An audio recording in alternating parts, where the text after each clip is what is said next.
trabalho, né? Aqui já falamos sobre o povo de modo geral, como é que esse povo fazia para sobreviver, o que é que esse povo precisava saber para sobreviver, que tipo de habilidades, competências o povo de modo geral precisava desenvolver para, de certa forma, sobreviver, viver no seu cotidiano, no seu dia a dia, tá?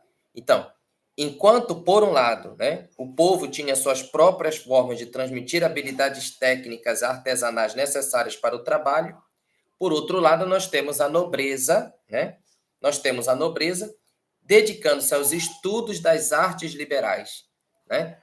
Então, a gente pode dizer que esse formato de currículo que nós temos hoje, de escola, conteúdos, disciplinas, eram voltadas para as classes, para a nobreza, para as classes altas da sociedade. Por isso, vamos chamar, vocês, quando ouvirem a expressão artes liberais, estamos falando da ciência, né? Estamos falando de conteúdo, né? De conteúdo técnico, nós estamos falando de conteúdo científico, nós estamos falando especificamente das disciplinas e conteúdos trabalhados na escola, tá? Então, para o povo, nós tínhamos habilidades técnicas e artesanais necessárias para a realização de trabalho, e para a nobreza nós tínhamos um currículo voltado especificamente para o estudo científico das artes liberais, né? Ou seja, mais voltado para a transmissão do status hereditário do que propriamente para o exercício de profissões,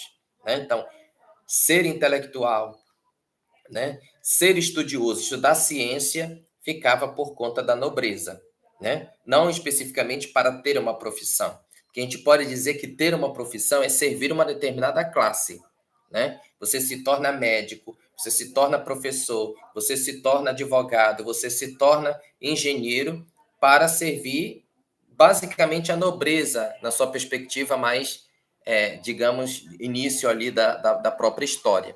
Por isso, nós vamos ver essas duas vertentes de currículo. Eu não tenho dinheiro, né? Eu não sou dono de capital, eu não sou da nobreza, eu faço parte do povo, eu preciso ter uma profissão para trocar a minha força de trabalho por um salário, né? Geralmente sustentado, pago pela nobreza. Tá? Então, é basicamente isso aí que funciona. Para o povão, precisava aprender habilidades técnicas e artesanais para a realização de um trabalho, para ter uma profissão. Para a nobreza, as artes liberais estudadas na escola era para manter a sua herança, né? Basicamente para manter o status hereditário do que propriamente para ter uma profissão.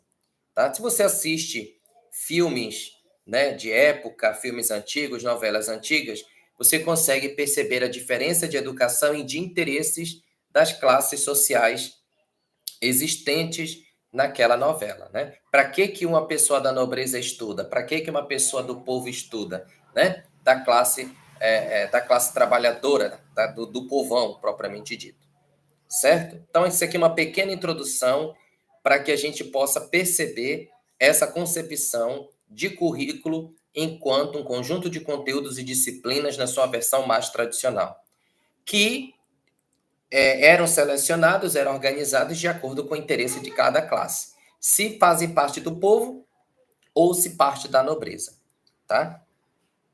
Qualquer dúvida, perguntem aí no chat. História e teoria do currículo, tá? Que é o nosso primeiro tópico de hoje. Nós vamos compreender aqui nesse período e relacionar um pouquinho com aquilo que nós estudamos em História da Educação, que no período que vai desde o descobrimento até o início do século XX, o ensino brasileiro sofreu decisiva influência no modo de ver o processo educacional.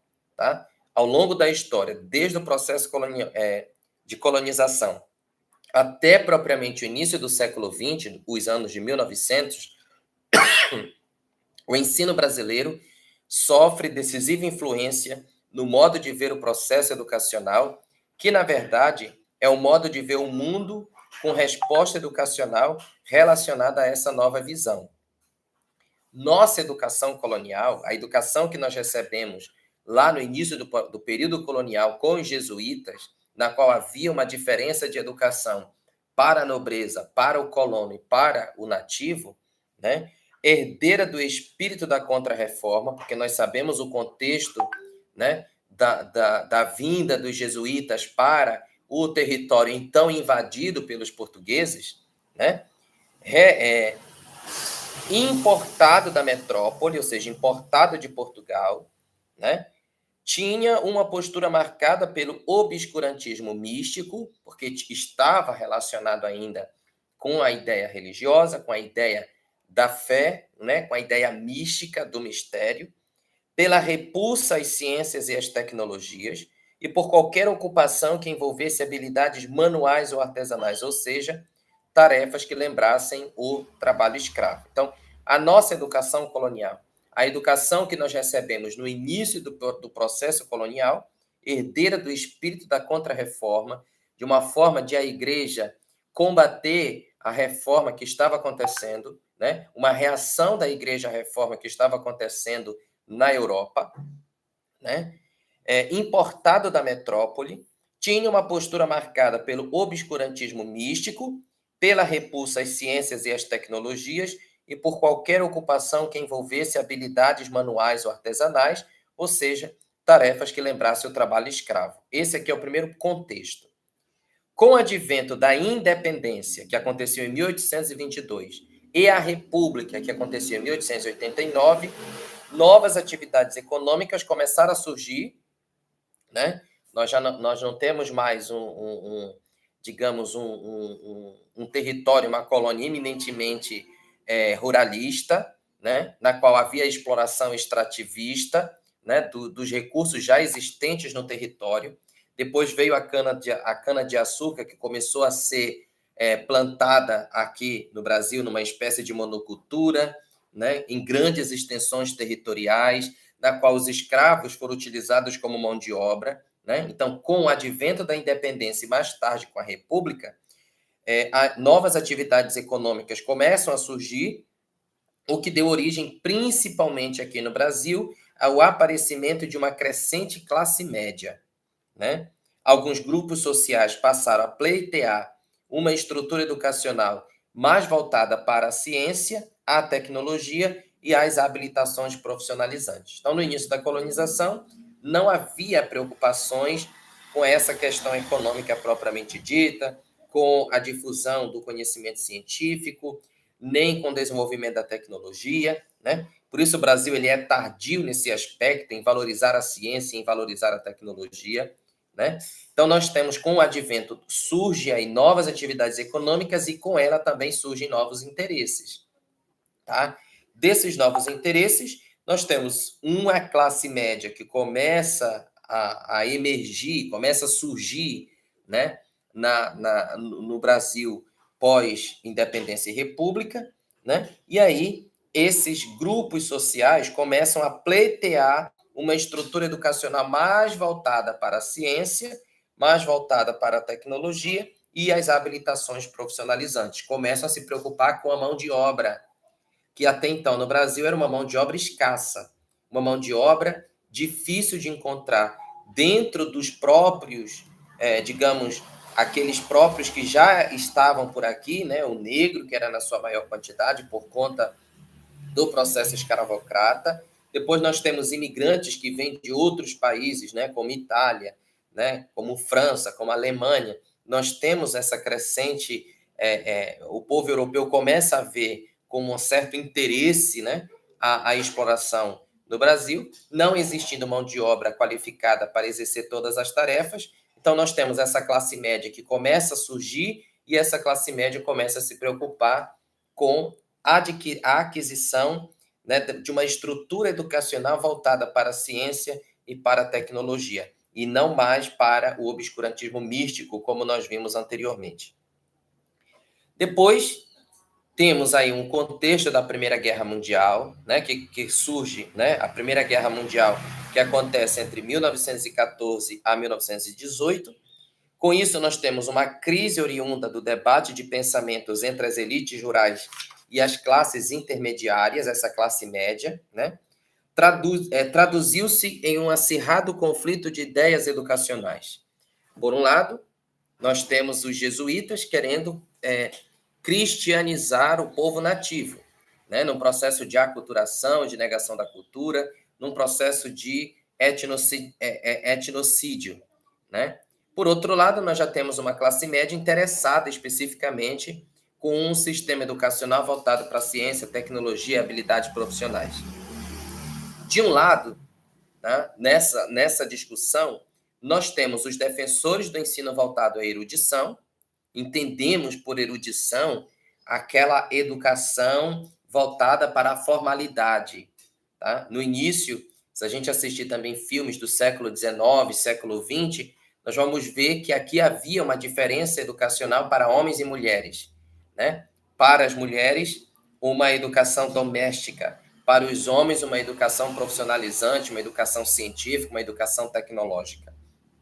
Né? Então, de um lado, nós temos os defensores de uma educação voltada à erudição, como a educação dos nobres lá na Europa, tá? A importação de valores europeus e a cristalização das tradições. Aquilo que eu acabei de falar no início, aqui no Brasil chega aí pós-república, pós-independência, pós-república. Por outro lado, né, enquanto nós temos um defensor daquela educação da nobreza que nós vimos lá, né, no início, por outro lado, nós temos os defensores do ensino voltado à tecnologia, voltado à ciência, favorecendo o desenvolvimento industrial e a urbanização do país. Precisamos de uma educação técnica, precisamos de uma educação profissionalizante, precisamos constituir no país mão de obra que é inexistente. Não existe mão de obra qualificada a ponto de atender aos interesses da classe que está surgindo, da indústria que está surgindo, com essas novas vertentes econômicas existentes no país, né, nesse boom da República, né? O tipo de ser humano que a educação se propunha formar a partir do modelo colonial estava em conflito com as aspirações dos novos grupos sociais em ascensão. Tá? Quem era que eles queriam formar? O cristão. Quem era que eles queriam formar? O sacerdote. Quem era que eles queriam formar? Aquele homem, né, religioso, né, pacato, né, com aquela mística, o homem de fé e etc., pouco preocupado especificamente com a questão econômica. O homem obediente que poderia servir de escravo, servo, para poder cuidar dos interesses da colônia, com a questão do extrativismo, com a questão da monocultura, não é? Com a questão do agronegócio existente no país no período colonial. Agora não, nós temos uma indústria sem mão de obra qualificada num país. Tá? O exemplo histórico nos leva a consolidar a convicção de que o subsistema educacional se insere de maneira intensamente comprometida num sistema mais amplo que configura a sociedade de dado lugar e tempo, nos seus aspectos econômicos, na sua estrutura de poder e nos movimentos de mudança. A educação existente, né, a educação propriamente dita, é uma resposta das instituições escolares às exigências da sociedade. Que tipo de ser humano nós queremos formar? Que tipo de homem nós precisamos para esse determinado contexto histórico? Para qual sociedade? Que sociedade temos, que sociedade queremos formar? Que tipo de mão de obra temos e que tipo de mão de obra queremos formar?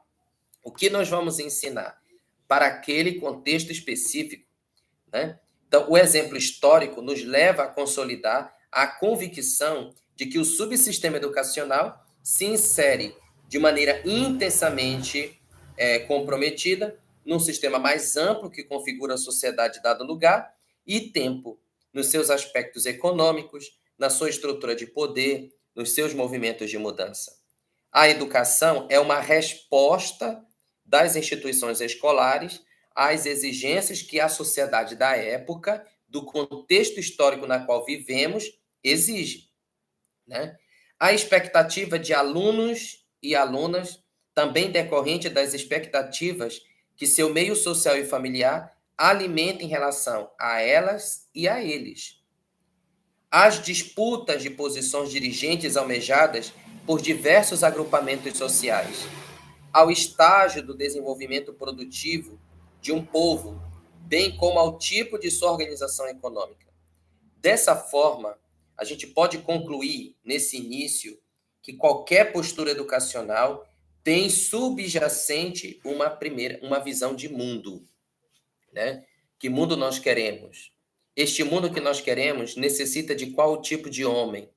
Que tipo de ser humano, né? Então, as exigências locais, o contexto histórico na qual estamos inseridos, determina o sistema educacional, determina o modelo de escola que nós queremos, né? Como uma resposta especificamente às exigências e expectativas da sociedade.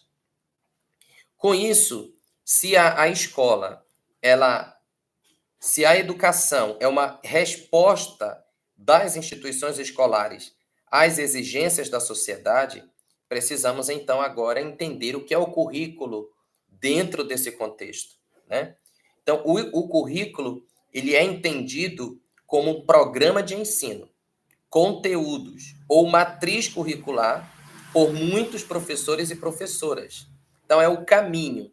Olha, nós temos essa visão de educação, nós temos essa visão de sociedade, nós temos essa visão de ser humano, nós temos essa visão especificamente de mundo, temos essa filosofia, temos essa missão e temos essas metas.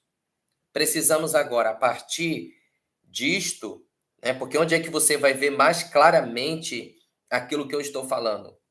No projeto político-pedagógico de cada unidade escolar, de cada instituição escolar, na qual vai refletir a sua identidade, na qual vai refletir a sua missão, na qual vai refletir a sua filosofia, na qual vai refletir a visão que se tem de cada agente social, né?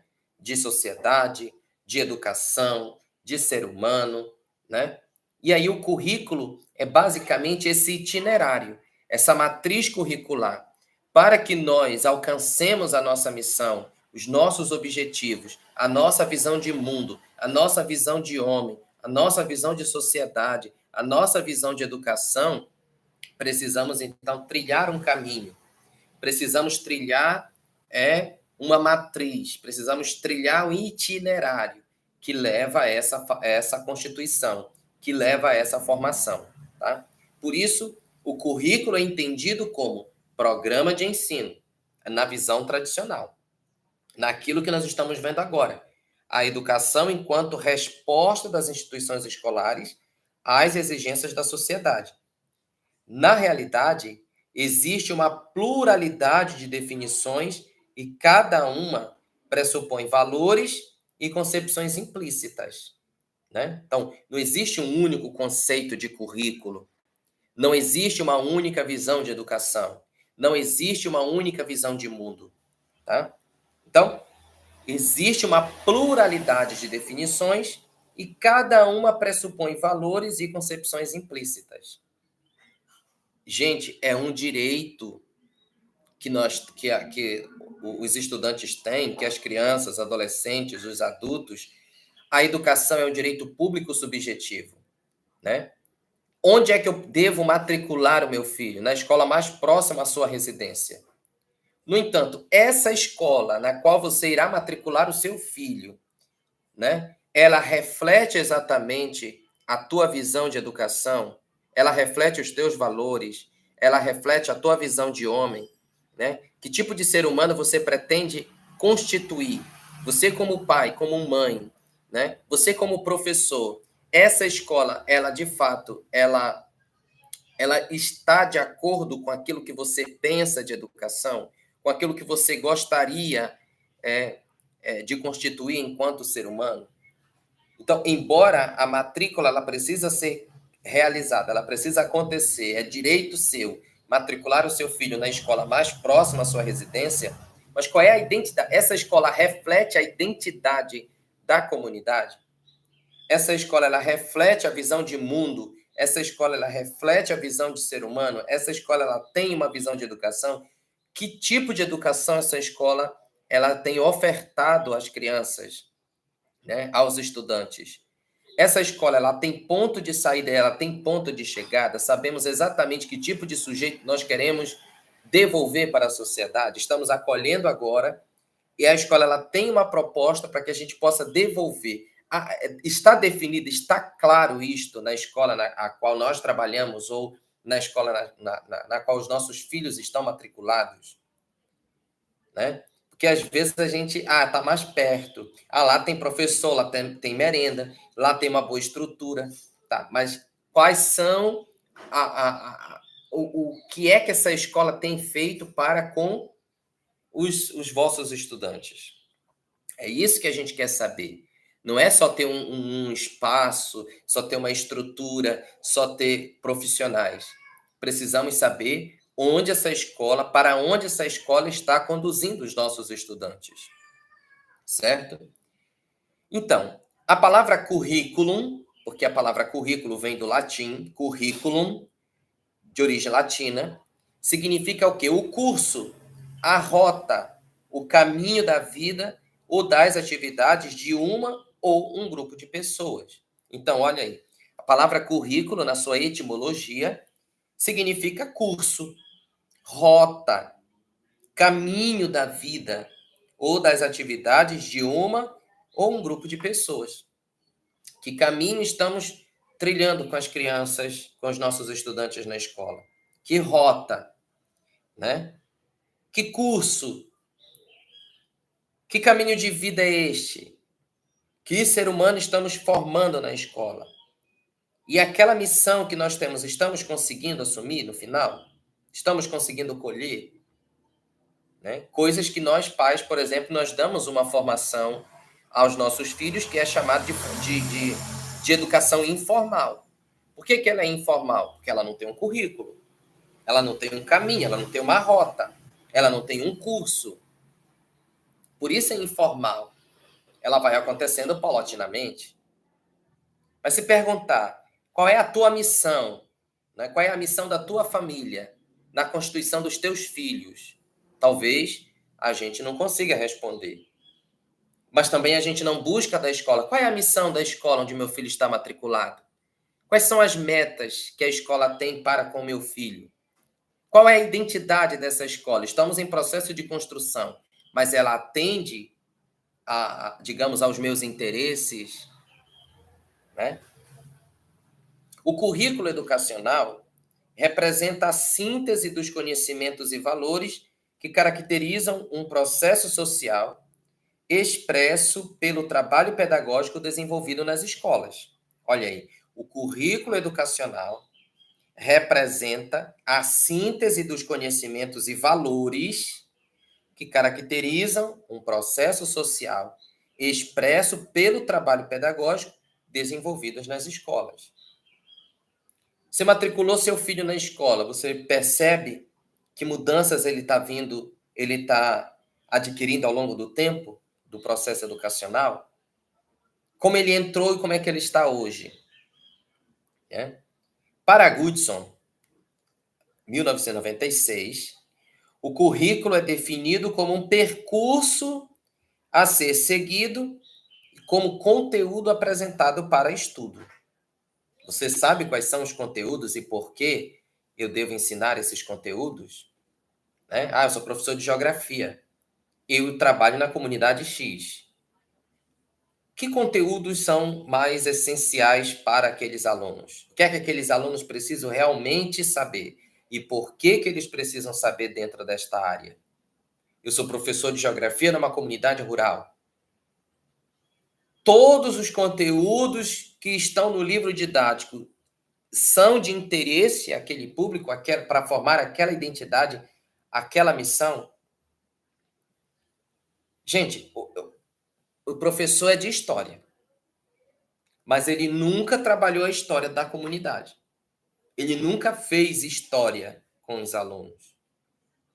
Sou professor de geografia, mas eu trabalhei, por exemplo, toda a geografia física. Eu trabalhei água, eu trabalhei lençóis freáticos, eu trabalhei atmosfera, eu trabalhei solo, eu trabalhei biosfera. Mas o aluno ele não conhece a biosfera da sua comunidade. O aluno não conhece onde eu posso encontrar água na minha comunidade. Eu trabalhei poluição do solo. Eu estou numa comunidade rural, mas eu nunca levei meu aluno a fazer um estudo sobre o solo da comunidade para saber se aquele solo está poluído ou não e por quê. A gente se resume muito o nosso currículo a um livro didático que vem com conteúdo sistematizado, mas eu esqueço da identidade, eu esqueço do contexto, eu esqueço da missão da escola. Nós vamos trabalhando os conteúdos paulatinamente, vamos escolhendo aleatório, né?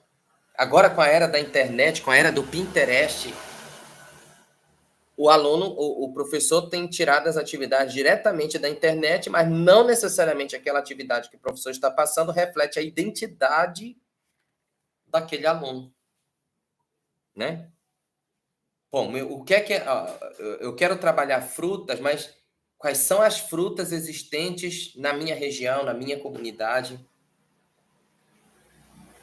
Então, os primeiros estudos que começaram nos Estados Unidos, né? Então, os primeiros estudos de origem norte-americana no campo do currículo foram influenciados pelo modelo tecnicista, de natureza prescritiva, baseados nas categorias de controle e eficiência social. Né? Uma educação tecnicista, uma educação do controle, uma educação baseada no controle e na eficiência, uma educação voltada apenas para trabalhar questões técnicas, para um uso, para uma utilidade, um utilitarismo, sem refletir. É como se você estivesse numa fábrica. Eu acho que vocês vão entender a minha analogia. Você está numa fábrica. Cada funcionário tem a sua função, mas eles não sabem o produto final. Você pergunta, por exemplo, está numa fábrica de carro ou moto, aí você pergunta, o que é que você está fazendo? Ah, eu estou apertando parafuso. O que é que você está fazendo? Ah, eu estou pintando carenagem. O que é que você está fazendo? Ah, eu estou colocando uma lâmpada. Ou seja, ele não está fazendo um carro, ele não está fazendo uma moto. O que ele sabe é única e exclusivamente aquela função, que é a nossa educação fragmentada que a gente tem. O que é que você está estudando? Língua portuguesa. Mas qual é o produto final disso? Não tem produto final. Eu estou apertando parafusos, eu estou estudando língua portuguesa, eu estou estudando substantivo. Para quê? Em que contexto? Onde nós utilizamos esse conteúdo? Né? Por que é importante as coisas terem um nome? É por isso que a gente estuda substantivo. Por que você estuda adjetivo? Nesse sentido, a gente viu agora o pensamento de Goodson. Nesse sentido, destaque-se Ralph Taylor, 1949, o qual mostra preocupação com o estabelecimento de objetivos educacionais e com a avaliação. Objetivos educacionais e com a avaliação. Inclusive, a BNCC, que é a Base Nacional Comum Curricular, traz para nós as competências em cada componente curricular que nós precisamos desenvolver ao longo do ensino fundamental, as habilidades, que a gente pode chamar as habilidades, direitos de aprendizagem, que o aluno precisa desenvolver exatamente naquele período em que ele está, os objetos de conhecimento, e também precisamos saber como avaliar, como é que o processo... Ah, eu sou professor de geografia do sexto ano. O que é que ele precisa aprender no sexto ano? Qual é a missão do professor de geografia no sexto ano? Tá, o final do ano está se aproximando. Eu, como professor, eu consegui cumprir a minha missão como professor de geografia do sexto ano? Como eu vou saber disso? Avaliando. Mas aí eu preciso entender o que é avaliação. Porque a gente tem na cabeça que avaliar é passar prova. É saber o que é que esse aluno sabe. Mas aí eu posso fazer uma analogia, né? Os doutores da lei, os fariseus, por exemplo, eles sabiam muita coisa. Mas e a vida deles? Aquilo que eles sabiam influenciava de alguma forma na coerência vital deles? Então é isso que a gente precisa pensar. O conteúdo que eu estou dando em geografia mudou a mentalidade do meu aluno? Porque aprender significa mudar comportamento, né? Mudou alguma coisa? Mudou a forma de pensar? Porque chegou algum momento que filosofia e a sociologia foi ameaçadas de serem tiradas do currículo. Que alguém dizia, como é que nós vamos pensar? Como é que nós vamos refletir? Como é que a gente vai ter consciência crítica? Mas se os nossos alunos eles fossem preparados para ter consciência crítica na escola, filosofia e sociologia não era para serem ameaçados por um político escolhido por quem estuda filosofia e sociologia na escola, ou estudaram filosofia e sociologia na escola, mas que aqueles conteúdos, a forma, como Kant diz, nós estudamos na escola história da filosofia. Nós não aprendemos a filosofar para ter, de fato, consciência crítica.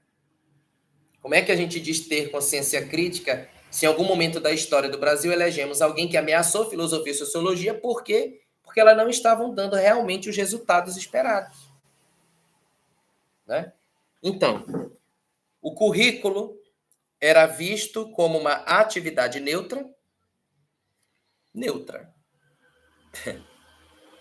É bom a gente refletir um pouquinho o que significa essa neutralidade. Será que as ciências humanas elas são realmente neutras? Elas não estão a serviço de nenhuma classe social?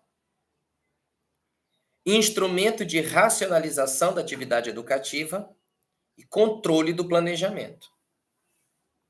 Sabe? O currículo era visto como uma atividade neutra, instrumento de racionalização da atividade educativa e controle do planejamento. O aluno ele sabia. Por exemplo, tem pessoas que se for fazer uma prova sobre o plural dos substantivos, tira 10. Mas escuta como ela fala no dia a dia. Os pão,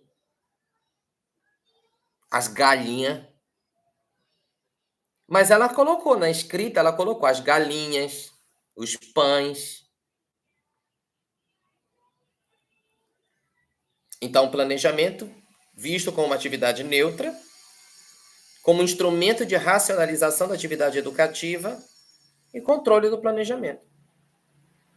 Segundo Tyler, para o desenvolvimento de um currículo, existem 4 tarefas fundamentais. Quais são essas tarefas fundamentais? Primeiro, a definição e seleção dos objetivos. Você vai preparar uma aula, você vai preparar um planejamento, você vai selecionar conteúdo, quais são os teus objetivos? Segundo, aqui, ó. Primeiro, definição e seleção dos objetivos. Segundo, a seleção e criação das experiências de aprendizagem. Como é que você vai fazer seu aluno aprender? Como é que você vai fazer com que esse objetivo seja alcançado? Terceiro, organização das experiências para alcançar o máximo efeito cumulativo. Organização das experiências, olha, trata-se de experiências. Não é somente aquele conteúdo trabalhado em sala de aula. Gente, eu preciso dizer que a escola ela tem que ser uma escola em saída também. Né? Não, parece que a escola se reduz à sala de aula. Vou trabalhar plantas e eu mostro desenho de planta para o aluno em sala de aula.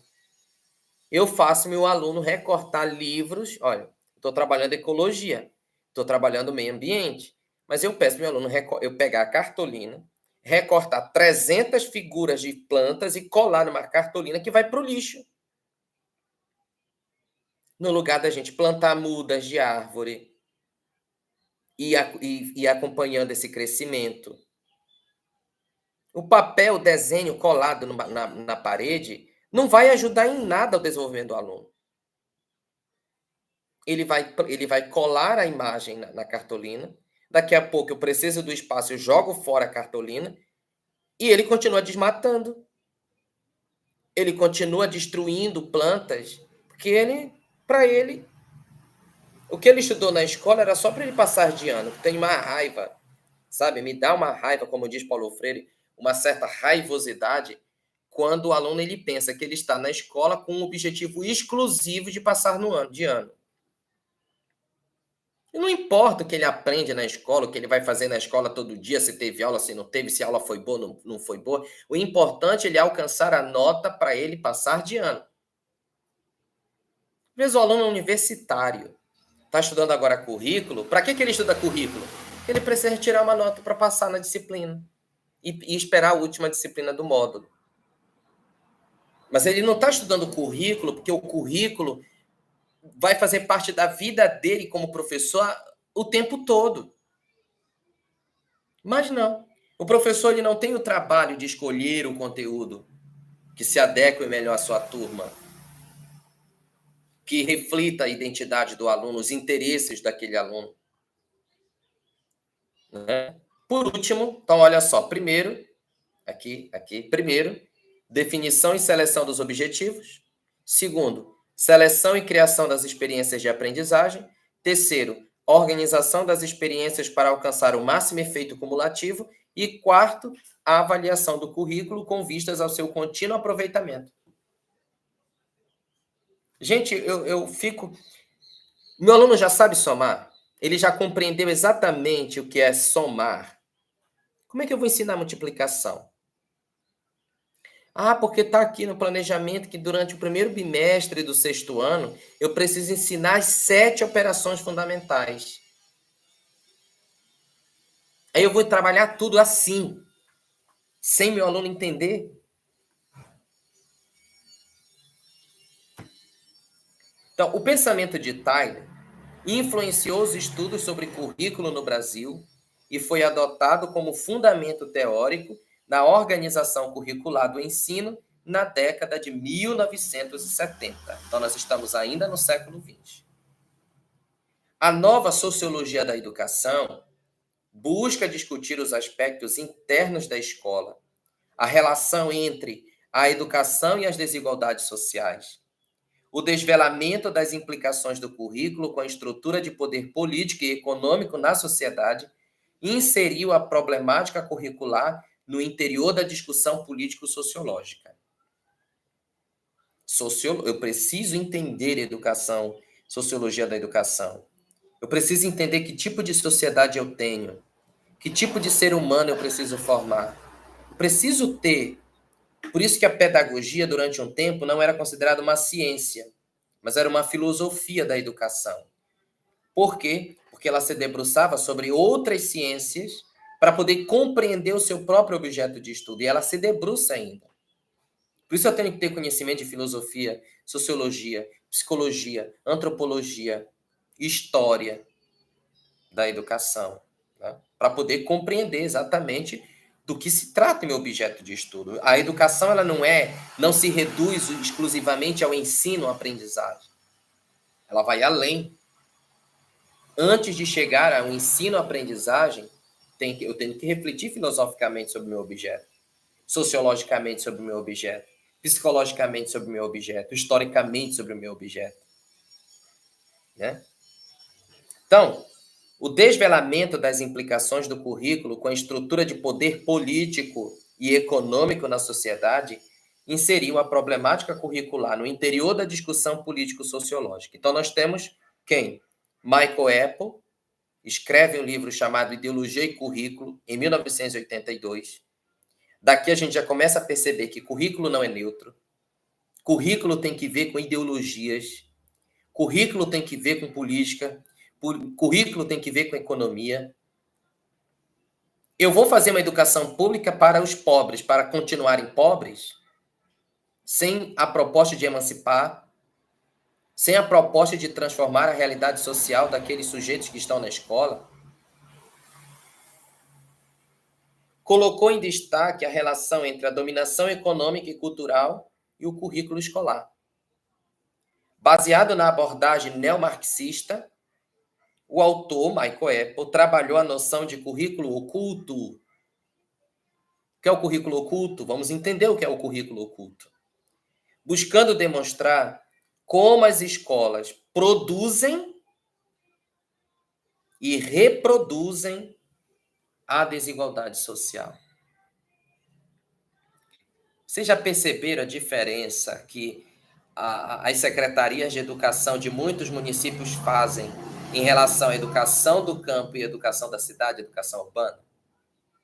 Vocês já viram qual é a escola que tem a melhor estrutura? E quanto a currículo? E quanto à organização de sala de aula? E quanto ao profissional? Geralmente os mais bem qualificados estão onde? Em muitas, não estou falando todas, estou falando em muitas secretarias, muitos municípios. Merenda escolar. Onde não falta merenda escolar? Pensa aí, né? Onde é que não falta merenda escolar? Vamos olhar, seria bom depois, a gente, assim, sem querer nada, ir na hora da merenda numa escola na cidade e depois, no mesmo horário, em outro dia, ir numa merenda no campo. Existem municípios que a distinção é exorbitante, é hiperbólica, exagerada. A diferença de currículo, a diferença de atenção. Tem município que não tem formação alguma, e quando tem é uma a cada semestre para os professores que trabalham com turma multisseriada. Basicamente, as dificuldades maiores estão no campo, porque os professores trabalham com turmas multiníveis e multiano. Onde se dá maior atenção, né? Então, por isso, aqui a gente vai falar exatamente desse currículo oculto, porque que às vezes a escola produz e reproduz as desigualdades sociais. Ah, a escola é pobre, gente humilde, é pessoas que trabalham na roça, esses aí não vão querer emancipar na vida, não. Eles vão viver a vida toda assim, trabalhando na roça, produzindo para a cidade. Então vamos mandar lá, sabe, aquele professor com menor qualificação. O que mandar para eles, eles aceitam, eles não têm consciência crítica nenhuma, eles não cobram, não exigem. E às vezes as pessoas estão tão alienadas em receber apenas o mínimo. É por isso que tanto na escola quanto na universidade, às vezes eu devo cobrar o seguinte: o aluno tira 5. Oba, tirei 5, passei. Você trabalha a vida toda para ter o mínimo e depois espera uma educação uma educação pública máxima de qualidade, um hospital máximo de qualidade, uma segurança máxima de qualidade. Mas você viveu a vida toda querendo o mínimo. Nós precisamos almejar o máximo. Estudar para o máximo, para melhorar de fato. E cobrar, exigir aquilo que é nosso por direito. E na questão política, se eu votei no prefeito fulano de tal, no governador, no presidente fulano de tal, ele não tem problema nenhum, não tem erro. Ninguém fala mal do meu prefeito. Já dizia Aristóteles, né? Os piores inimigos do governante são os puxa-sacos.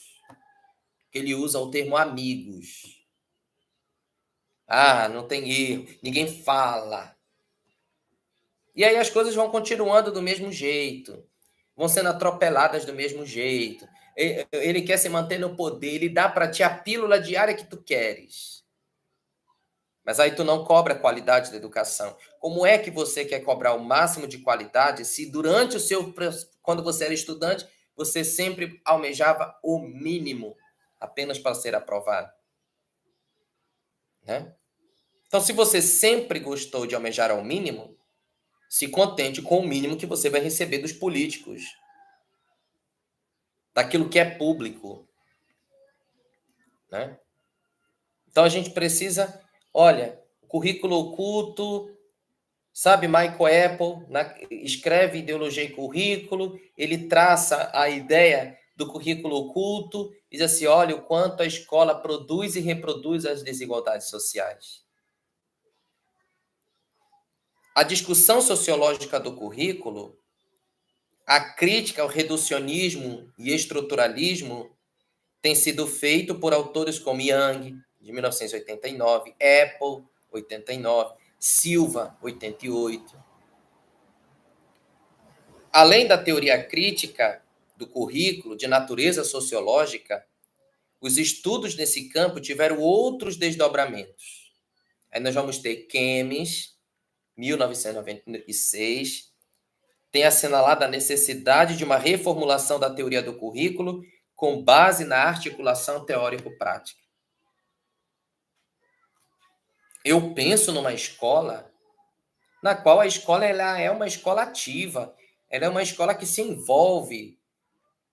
Nós estamos trabalhando aqui os problemas da água da comunidade, mas não vamos falar só com o aluno, não, vamos falar com a comunidade. Vamos colocar essas crianças, esses jovens, para irem nas ruas falar sobre o problema da água que assola, ensinar os alunos a cobrar da Câmara Municipal, né? Ah, olha, a nossa escola está assim, assim, assim. Vamos fazer essas crianças, esses jovens, não, fica ali, naquilo. Ah, o poder público, o poder executivo tem essa função, o poder legislativo. Sabe? Mas nada muda. Eu sei que o poder executivo, o poder legislativo tem essa função. Mas qual é a função da sociedade civil? Por isso que eu comecei a chamar a atenção quando eu sou professor de redação no ensino médio. Geralmente no terceiro ano a gente se atém a trabalhar o texto dissertativo argumentativo, porque a maioria dos alunos do terceiro ano vão prestar o Enem, e aí a gente precisa trabalhar com eles repertório, essas coisas todas. Mas chegou um momento que eu comecei a perceber que toda conclusão, toda proposta de intervenção era problema do governo. Ah, cabe ao governo, cabe ao governo, cabe ao governo, cabe ao governo. Eu comecei a questionar o aluno. A sociedade civil, nós, o povo, qual é a nossa responsabilidade sobre este tema? Ah, como combater o bullying na escola? Cabe ao governo investir nisso, investir naquilo. Mas e quem está praticando o bullying? E a escola, propriamente dita?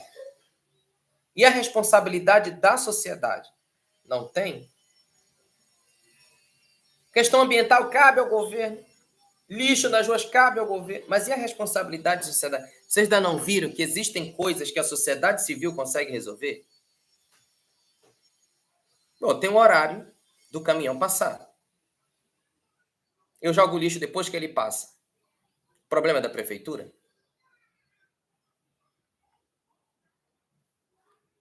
Então a gente precisa refletir a respeito disso e levar os estudantes a refletir. Qual é o papel da sociedade civil? É esperar terminar 4 anos do governo para a gente poder cobrar aquilo que é de responsabilidade dos entes?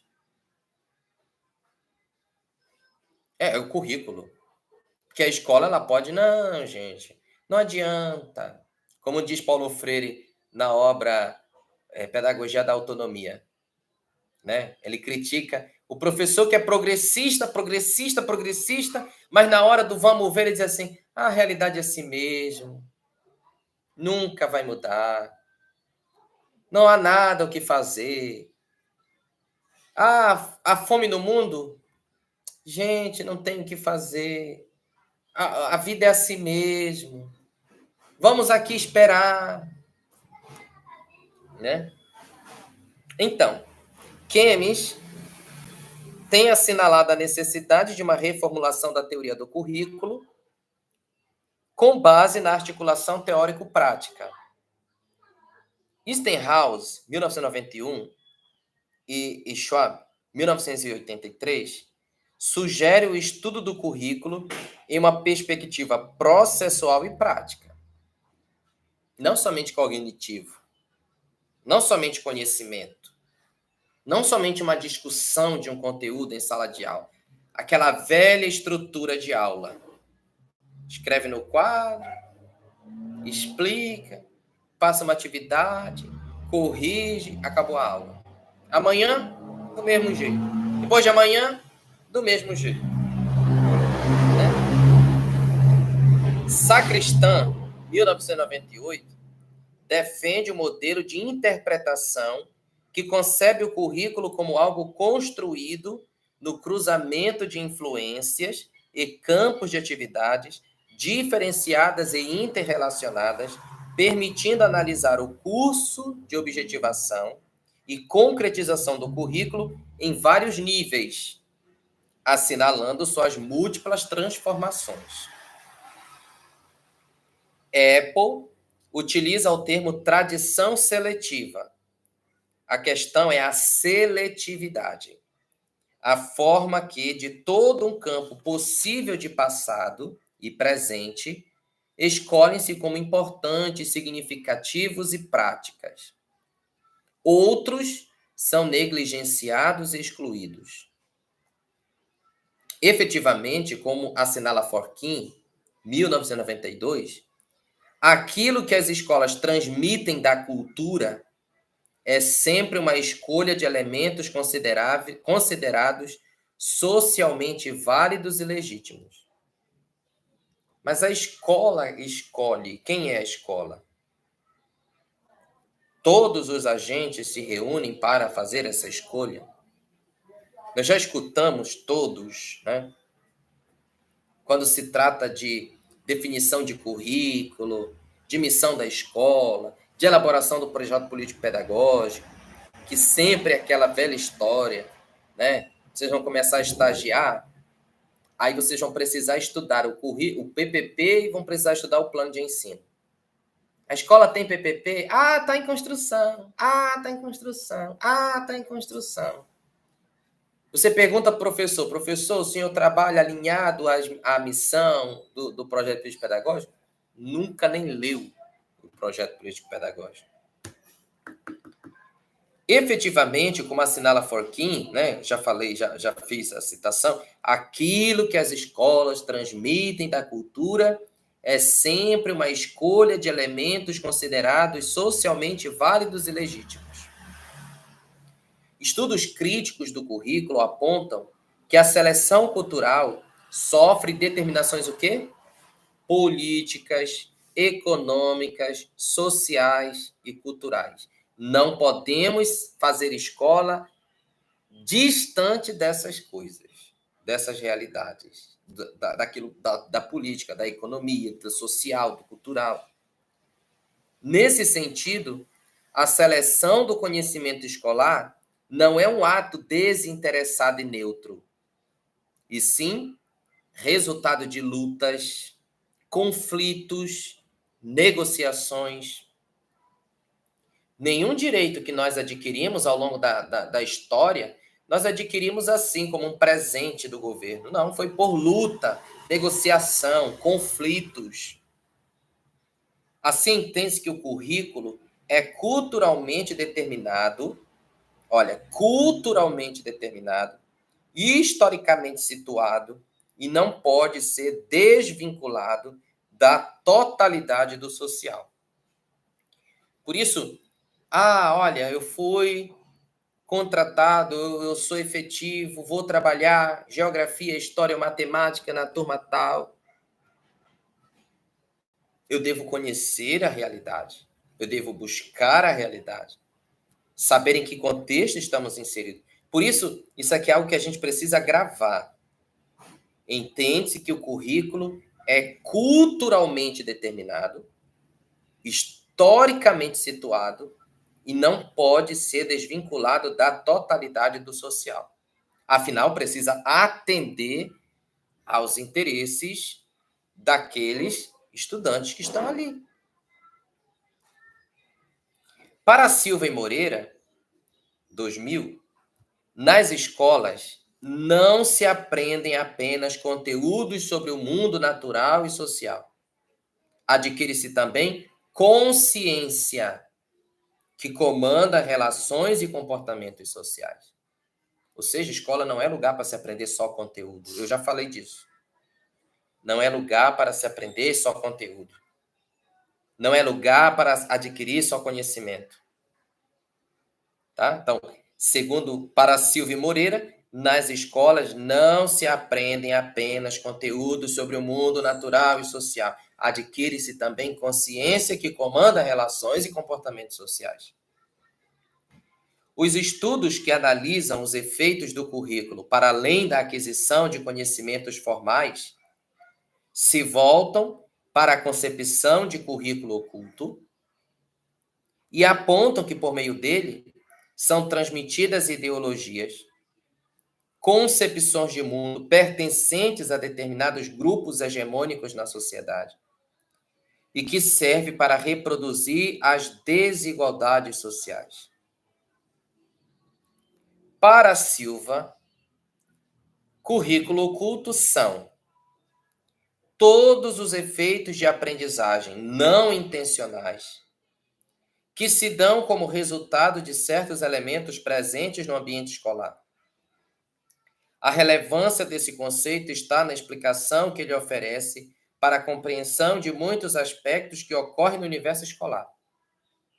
Aquilo que eu estou fazendo, eu posso estar trabalhando de uma forma tal que eu estou excluindo os meus alunos de uma série de questões sociais. Currículo oculto. Estou reproduzindo desigualdade.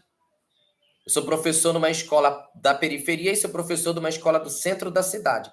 No centro da cidade eu sou nota 1000. Na periferia eu dou o mínimo. O aluno não quer nada. Esses aí não têm futuro. Eu não estou dizendo isso, mas o meu trabalho está dizendo. A forma como o meu trabalho está dizendo. Currículo oculto. Eu não estou falando verbalizando, mas aquilo que eu estou fazendo, fazer distinção, está. Os efeitos que isso vai ter lá na frente, vai estar. Dentro da sala de aula, tem um aluno querido e tem um excluído. Esse currículo oculto, de você fazer distinção de aluno. Tu não quer nada, eu não vou perder mais tempo contigo. Aquela negatividade que a gente dirige ao aluno o tempo todo. É diferente de você exigir do aluno. Vamos, estuda e tal. É diferente de você exigir, às vezes a gente se estressa, às vezes é um estresse, porque a gente quer resultado, e o aluno tem o ritmo dele. É diferente de você abrir mão. Eu ensino fulano, a fulano de tal é inteligente, fulano de tal, esse daí merece toda a minha atenção, todo o meu apreço, todo. Mas e o outro que necessita realmente aprender e tem dificuldade? Ele tem todo um contexto de violência por trás. Ele tem uma série de traumas que reflete na aprendizagem. Silva também acrescenta currículo oculto como um conjunto de atitudes, valores e comportamentos, parte explícita do currículo, mas que são implicitamente ensinados por meio das relações sociais, dos rituais, das práticas e da configuração espacial e temporal da escola. No campo do currículo, a literatura crítica tem argumentado a favor de uma teoria que leva em consideração a sua dimensão prática. Trata-se de uma perspectiva que busca compreender o currículo em ação, ou seja, os seus contextos de concretização, desde a prescrição até a efetivação nas salas de aula.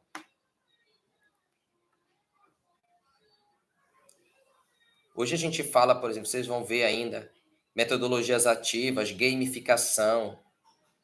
Vocês vão ver algo chamado metodologia making, aprender fazendo. Gente, não dá para a gente fazer educação só sobre o papel, sabe? Aqui, nesta aula, é para alunos de licenciatura em História, Matemática e Geografia. Temos matemática.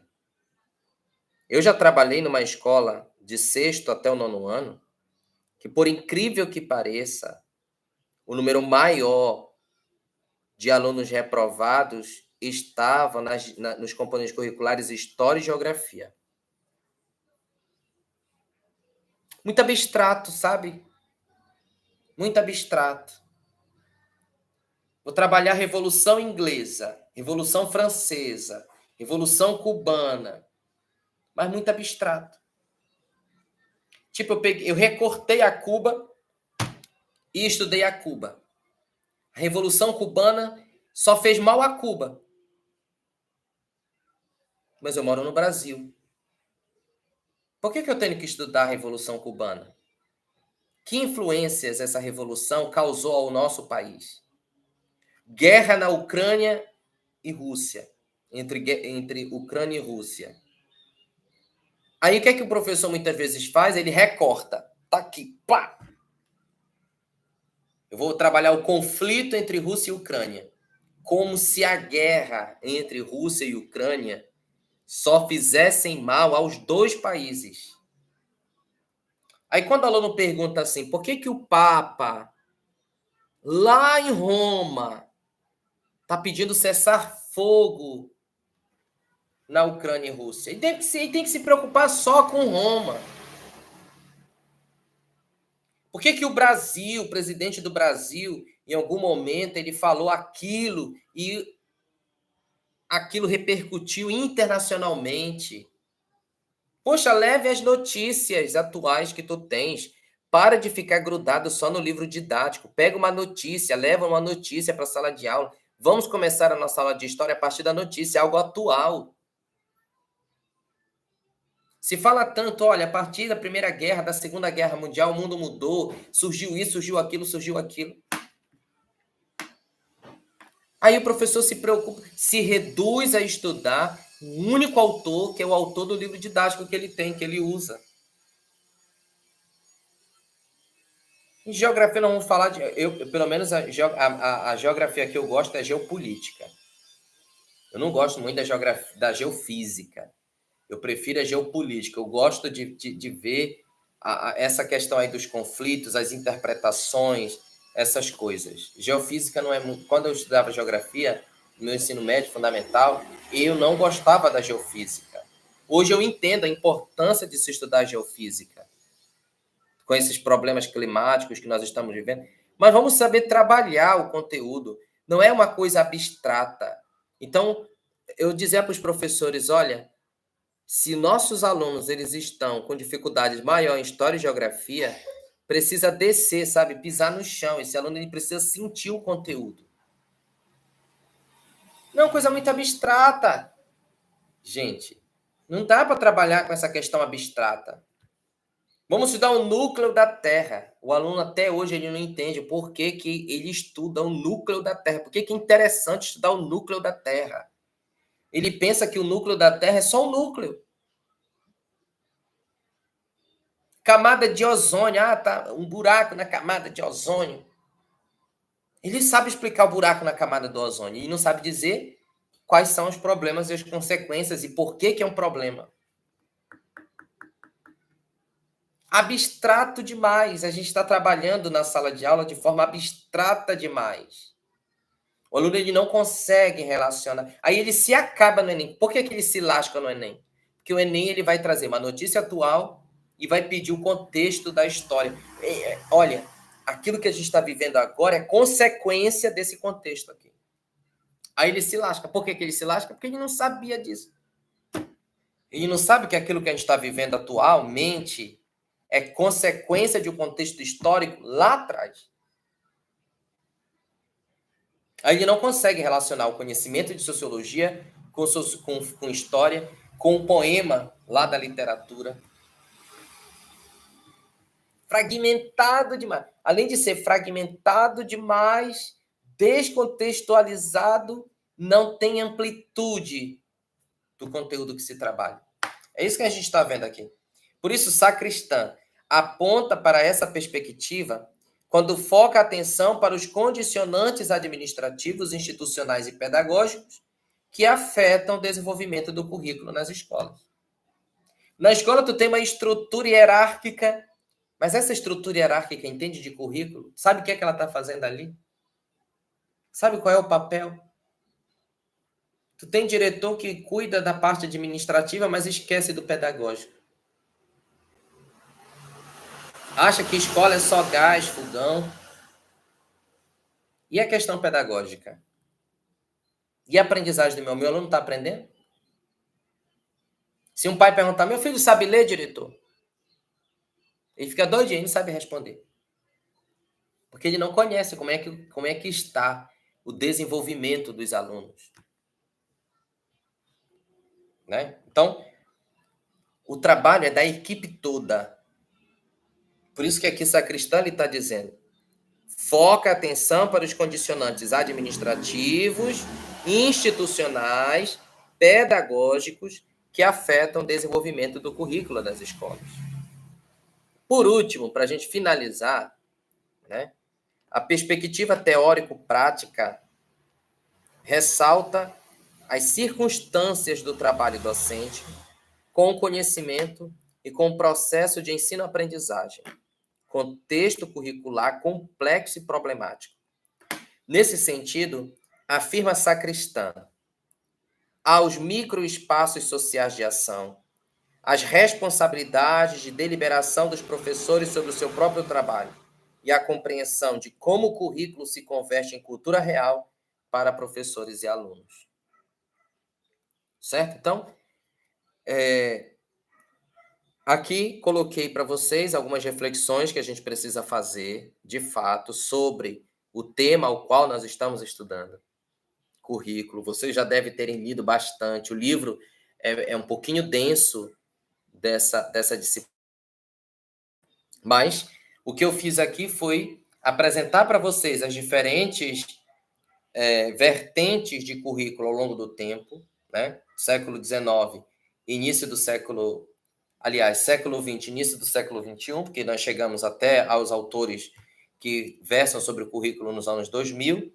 A gente não tem como estender muito, mas pelo menos eu penso que deu para compreender um pouco melhor acerca daquilo que é o currículo propriamente dito, o que é o fazer pedagógico da escola. Tá certo? Tem alguma pergunta? Algo que gostaria de compreender melhor?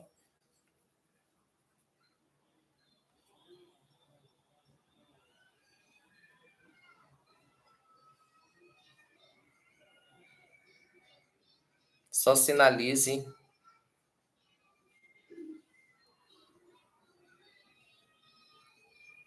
Ou se nós já podemos encerrar a nossa aula de hoje.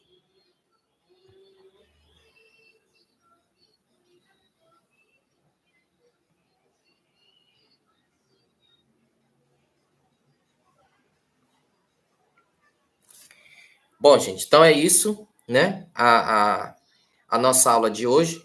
Espero ter contribuído de alguma forma com a formação acadêmica de vocês em mais uma disciplina, né? Esperamos na próxima aula, já com outro tema, com outra temática, outra disciplina, contribuir também, né? De forma positiva com vocês. Tá certo? Por hoje é tudo isso que eu tinha para oferecer. Até a próxima.